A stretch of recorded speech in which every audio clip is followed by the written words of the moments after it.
Okay, next we'll have our first keynote session of the day by Mr. Madhav Rao. Madhav is a SVP VLSI business unit from Tessolve.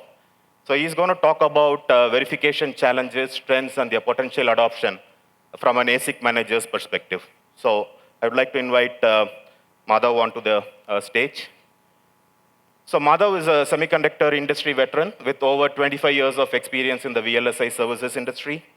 In Tessolve, he is responsible for managing the entire VLSI design services. And before Tessolve, Madhav was a vice president Silicon Solutions at HCL. And his prior executive roles include GM and delivery head, semiconductors and systems at Wipro, and VP engineering at Sankalp. He has a rich experience in all areas of IP and ASIC development, as well as in customer management and business development. Madhav holds a postgraduate degree in electrical engineering from IIT Kanpur and an undergrad degree in electronics from University of Mumbai. So please welcome Madhav onto the stage. Please give him a big round of applause.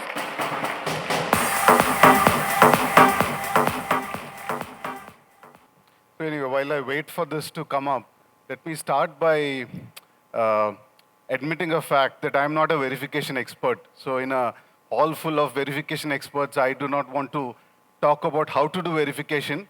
But what I plan to do is probably talk about verification from my ASIC managers or ASIC delivery managers perspective. What are the typical challenges that delivery manager sees specific to verification tasks in a Specs to GDS2 kind of program? And what are the good best practices that we have collected over time through our different collective experience, different projects, which have helped us in some of the projects? And some of the key trends, interesting trends that we see, which might alleviate some of these challenges that we see. So with that in background, as I said, what are the key expectations of an ASIC delivery manager? Irrespective of the task, which is not specific to verification, you would be very particular about meeting the project schedules. Obviously, try and beat it if possible, which means it's not enough to just understand what the end schedule is, right? You need to have predictable interim schedules as well. So a manager gets very nervous if he is not able to predict how much time the next milestone would take. So that is one challenge. And then obviously reduce rework. Try and get things right by construction first time around so that you reduce or even eliminate rework, and that makes your schedules more predictable. And then obviously increase automation wherever possible. The other thing apart from schedule would be, as a manager, I have to stick within my specified budget. And the budget is not just the head count or the resource cost, which is the effort cost, but it's also EDA tool licenses and compute and storage costs as well. So that also one has to be cognizant about that as well, and that applies to verification as well. And the last one would be adherence to quality. Obviously, you need a first-pass silicon, and specific to verification, the key goal would be to ensure thoroughness and completeness of the verification that you do. So now, given that our goal is to tape out on time and within budget and get a first-pass silicon, the key tasks that you would see specific to verification up to tape out would be your verification plan. The verification plan would typically, you have to ensure that you are able to trace it back to the chip specifications. The plan should have a clear scenario, what scenarios you want to test out, what are the checkers, what kind of checker methodology you plan, whether it's a scoreboard-based, assertion-based, etc., and a clear functional and code coverage plan as well. We'll get into some of these details in some of the subsequent slides. The next one would be, if you have a typical SoC, you would have to make sure that your IP is thoroughly tested at the IP level so that you can completely trust it when you move to the subsystem or the SoC level. So that would be the next goal to keep in mind. When you move to the SoC verification level, you need to have a clear reuse strategy of what IP level test cases need to move to the SoC level, because the objective of this level is different from the IP level. You have already proven your IP. Now what is it that you specifically want to test at the SoC level? Whether it is the connectivity, the IP integration, the use cases in terms of interaction between the IPs, the data path verification, the power estimation at an early stage, and then obviously a very good regression management strategy, because towards the end of the program, towards tape out, that becomes a very critical aspect. Functional code coverage, you would be particular about meeting your targets for both functional and code coverage. I need to have a predictable, ideally a predictable time and how much time it takes to finish. It's very easy to reach 0 to 90, as you would have all seen in a coverage. But the 90 to 95, 95 to 100 takes a hell of a time, and it's very unpredictable. What can you do to elevate that challenge? And then the lastly would be your gate level simulations, which is necessarily evil for prior to sign off. This again takes a lot of compute, lot of time, and you always know what is enough to do at that level has to be clear right up front. Then obviously across all the stages, debug is a significant challenge, because this again makes your manager nervous. You don't know how long it takes to debug something. You keep hoping it gets done tomorrow, the next day, and that again starts hitting your schedule. So this is another challenge that we would look at. And I talked about EDA, compute and storage, which as a manager, that's very critical. Maybe most of the engineers may not worry as much about it as a delivery manager, which a budget would worry about. And there was also one topic on post-silicon, which I'm not going to talk about, but obviously that's a very important aspect for product E2M, but that is not today's topic, because we would stop at this thing. Now, coming to the first topic that I talked about, verification planning, it's very important to start with a well-defined flow. Understand the client specifications very well, and once you have understood, come up with a clear plan for extracting all the features, which you can trace it back to your chip specification. At this stage itself, you start with the reuse strategy. The reuse, I would keep repeating this in my slides, is not a tactical thing that you plan as and when it happens. It has to be well thought of, defined strategy right from the start of the program and towards each phase of the program as well. You need to be very clear what is useful and what is not useful. All reuse need not be useful. You need to have a clear trade-off between what is the return on investment when you try to reuse from other projects, from other IPs or other levels as well. And in general, it's always good to try and do something at a lower level, at a lower hierarchy level, then try and debug something at a higher level. For example, if you can verify something at an IP level or a subsystem level, rather do it at that level rather than try and debug it at SoC level, is a general thumb rule. And very important is to choose the right tools for the right phases and the right tasks right at the start. Because as an afterthought, if you try to add some very interesting tools at a later stage, that doesn't always work, and actually doesn't give you the advantage that you could have done if you had planned for it right at the start.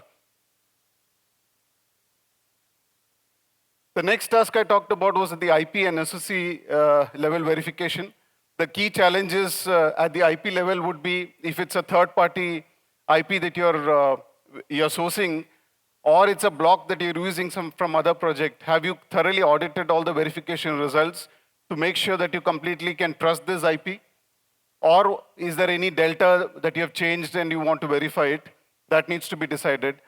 This is a good stage where you decide simulation and verification, simulation and dynamic simulation versus formal.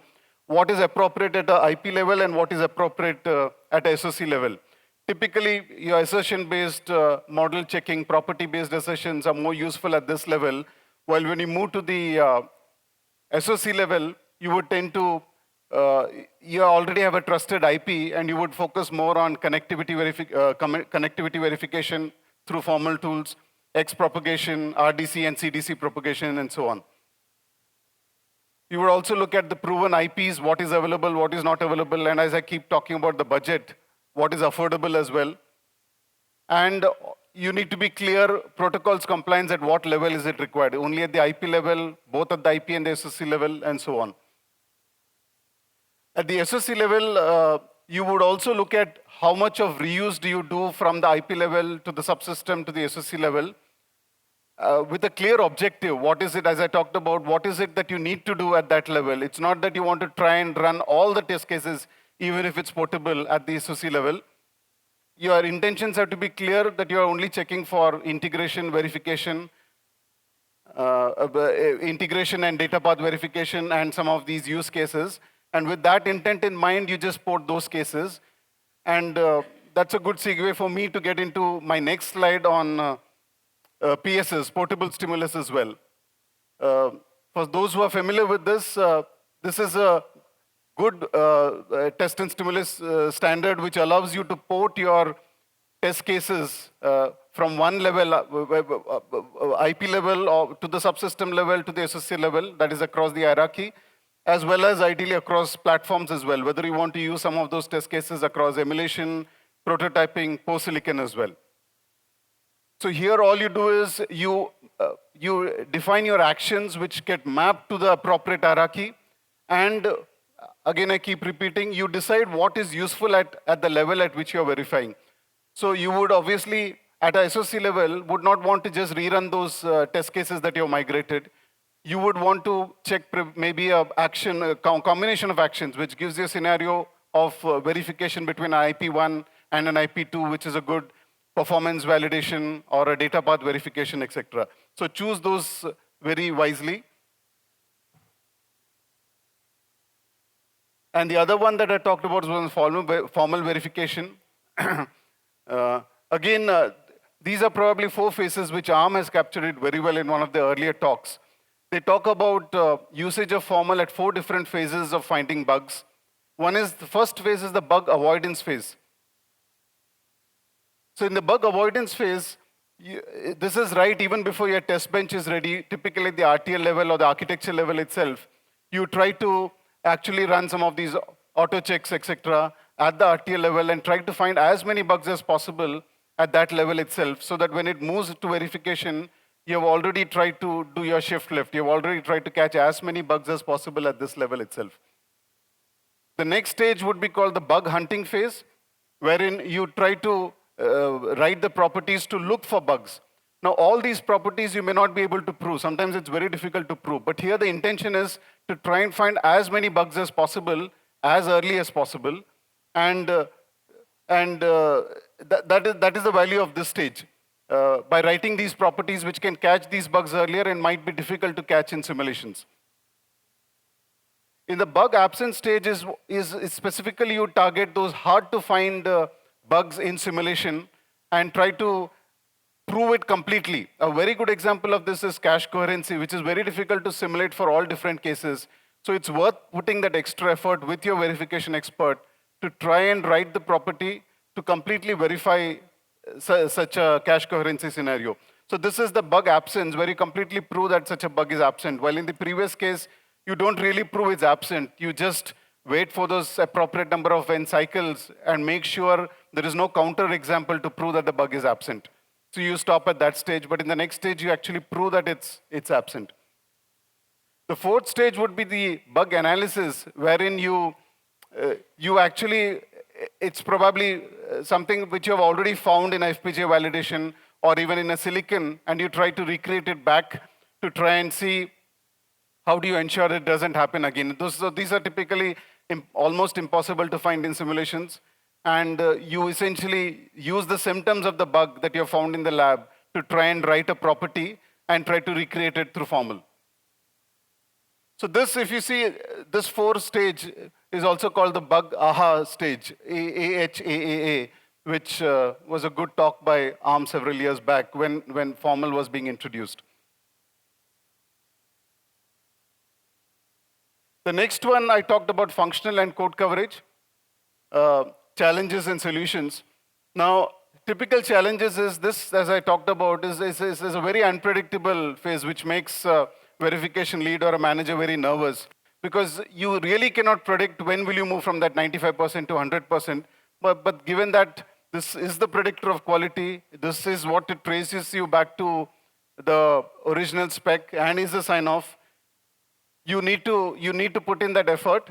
And you should also be clear that you should have some priority across the stages, so that once you really start hitting your deadlines, you at least know that this is what I must do, this is what it's nice to do, and that priority has to be defined right up front, so that you know where you can really take a risk and stop the task. Some of the solutions, again, I talked about reuse, where you can reuse coverage models wherever possible from the IP level or from other programs or similar programs if this is a derivative. And another interesting trend that is some of the EDA tools have incorporated is machine learning. Essentially, whatever a good verification engineer has learned over time of how to try and hit your corner cases, how to try and quickly get to those cover points or cover targets that you need to do by smaller regressions, this tool tries to incorporate all that learning into that. So essentially, it tries to prioritize the right test cases, tries to find the test cases which hit your corner scenarios, and also try and determine in a constrained random environment what are the right seeds which tries to give you the maximum coverage. So that's a very interesting tool which tries to give you the same coverage with shorter regressions, or or increased coverage with a same regression. So that's a very interesting application of machine learning in this tool. Another, of course, task, but something which is necessary for sign-off is your gate-level simulation. And this is again typically comes late in the project, especially if you're when you do the timing simulations. Obviously, your timing closure happens right when you're close to tape out, and you always need to decide what corners, which test cases are good enough to give you that confidence. So that needs to be decided up front. And one thing which we have found useful, and I know many companies also follow this methodology, is the hybrid methodology. Whichever RTL or netlist is at a more mature phase, you start running the gate level simulations using the same test bench at the SoC level with a mix of RTL and netlist, so that you try to at least take away those issues and then focus on the late RTL, late blocks which get stabilized, and just focus on those gate level simulations at the end. The other thing we talked about, if you remember slide, was the horizontal of a debug, which cuts across all the phases. Now, there are multiple surveys, and this is the one I picked up from Siemens, which says about 41%, 2020 survey, which showed engineers typically spend about 40% of their time on debug. There are some other surveys which I've seen even higher than this at 43, 45% from other surveys as well. So obviously, if anything that can be done to make it more predictable and reduce the time, that definitely is going to be very useful. Now, one thing about a failure that you see when you run a simulation is that it's more like a symptom. Just because you see a failure at a certain time, it doesn't mean that the cause is very close to that. You need to figure out where the root cause is in terms of space, that is a code location, where the root cause of that bug is. And also, to recreate it, you need the simulation time is also important. So in some sense, bug is manifests itself in terms of space and in time. And research suggests that there is no drastic change in the way engineers, whether it's verification, design, etc., really do the debug. You've been following essentially the same concepts of how to debug. There's no formal training in how to make you a great debugger. And you typically debug by print statements, breakpoints, or of course, some tools which allow you to trace some of these waveforms better. Even today, most of the guys trace out the GLS X propagation right down to the source in many cases. So it's essentially, there is no very disruptive technology that has happened here. In general, what is a normal theory is if you have more assertions in certain areas, you tend to be able to debug better in those areas. So that's one good practice to follow. And the other interesting tool, which I think recently got acquired by Cadence, is a tool which essentially tries to predict your buggy submissions. Many of the managers also follow the same approach, or leads follow the same approach, wherein you try to find the delta of the different commits between two releases. If something was passing in a previous release, and that test case tends to fail in a subsequent release, you try to trace out what were the changes between the releases. Now, what this tool does is, it tries to essentially find all the deltas between the two commits, between the multiple commits or multiple releases, and tries to do a risk profiling of all the deltas in terms of complexity of the changes, what were the changes that were done, and interestingly, as a feature of also time of commit. It's found out that many engineers tend to make mistakes when it's just before a long, you tend to commit something or tend to check in something just before a long weekend or a good holiday coming in, or he's planning a holiday, for instance. That is another statistical input that this tool takes in. And also a risk profile on the engineer, obviously the experience of the engineer, the number of bugs against him, it apparently incorporates that also into its machine learning algorithm, and has found statistically that 90% plus of the bugs are typically in the top 6 risk commits as per this risk profile. So that, of course, doesn't still help you directly solve the problem, but tells you, narrows down to the areas where this problem could be, so that you can quickly debug the commit which had a problem. So that's a very interesting application of machine learning again here.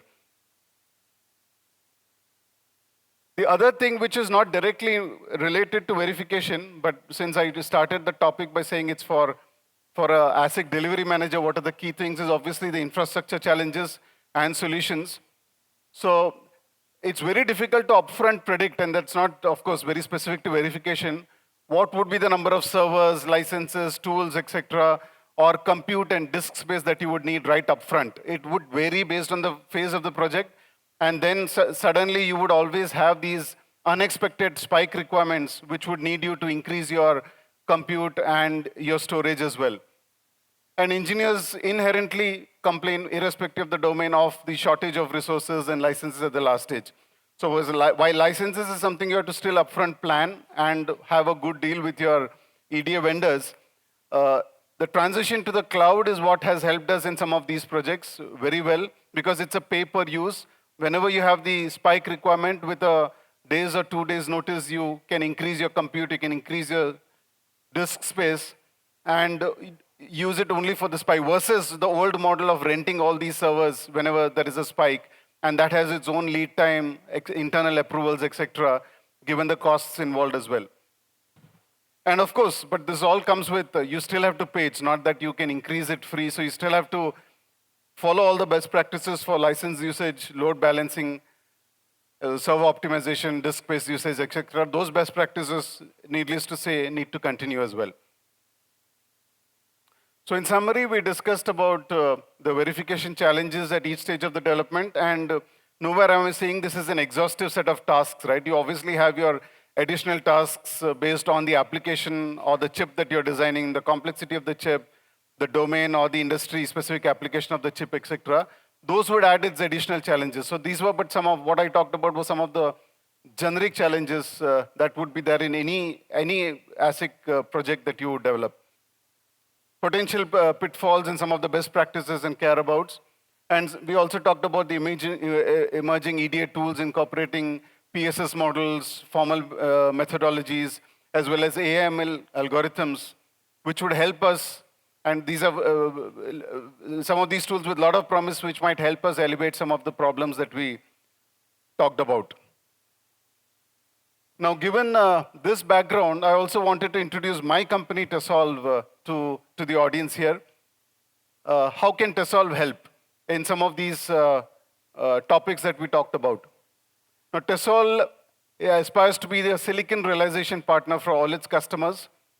And it is already providing end-to-end ASIC development services and end-to-end pre-silicon and post-silicon validation services as well.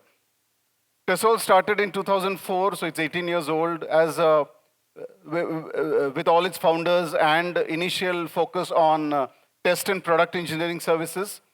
And then in the last several years, it has branched into other areas to enable a vision of a silicon realization partner for our customers.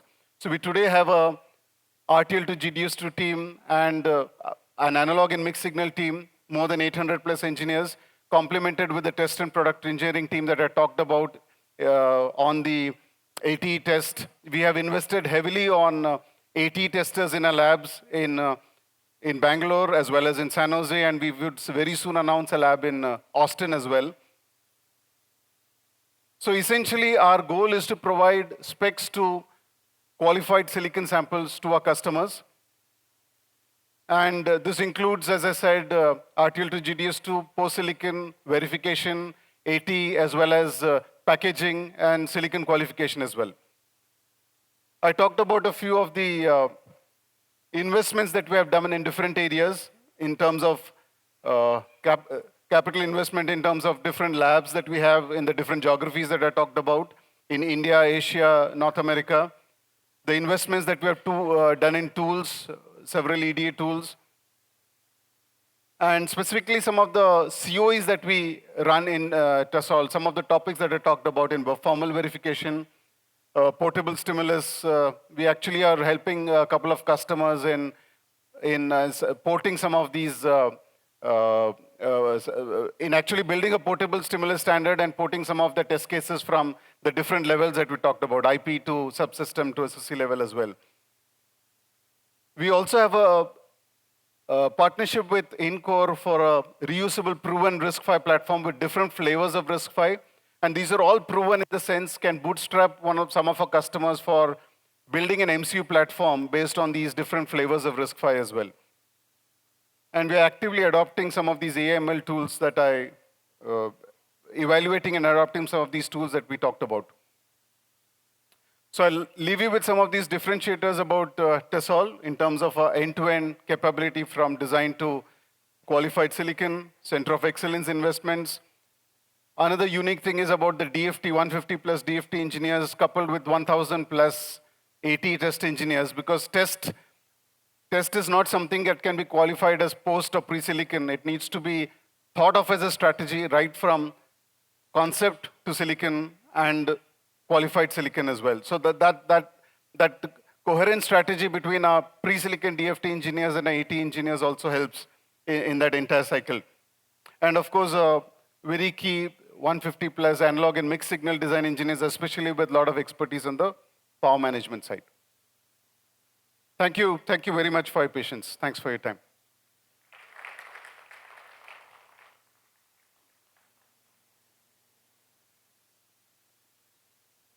Hello. Yeah. Thanks, Mr. Madhav. Yeah, that was very enlightening to hear from you on the challenges, potential pitfalls, and also the solutions that we could look at to solve our verification challenges. So we have 5 minutes for Q&A. So I request if there are any questions from the audience, Mr. Madhav can help take those questions. Go ahead, please.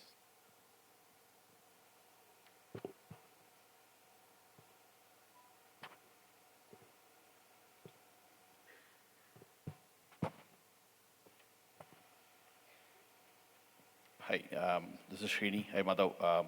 It was good you highlighted on the tools and the EDA costing and the infrastructure things.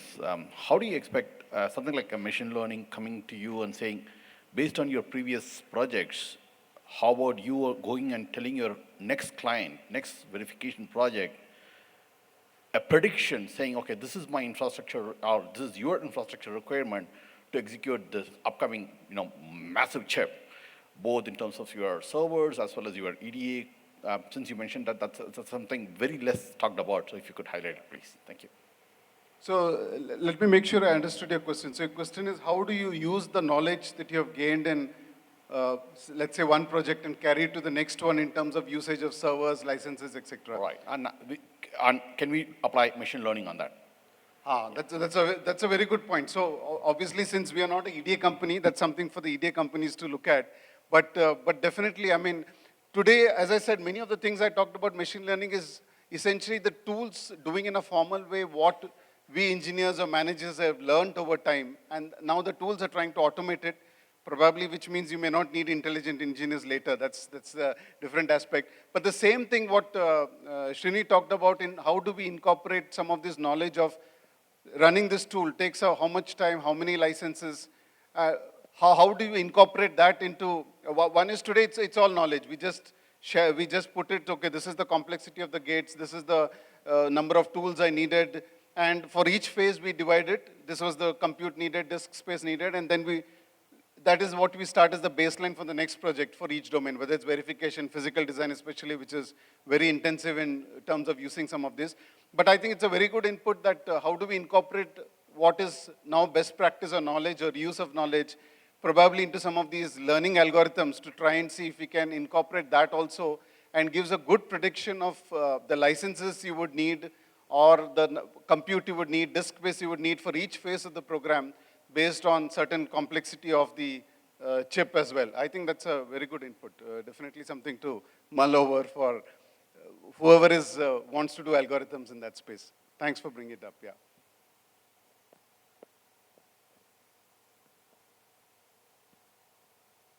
Any other questions? Yeah.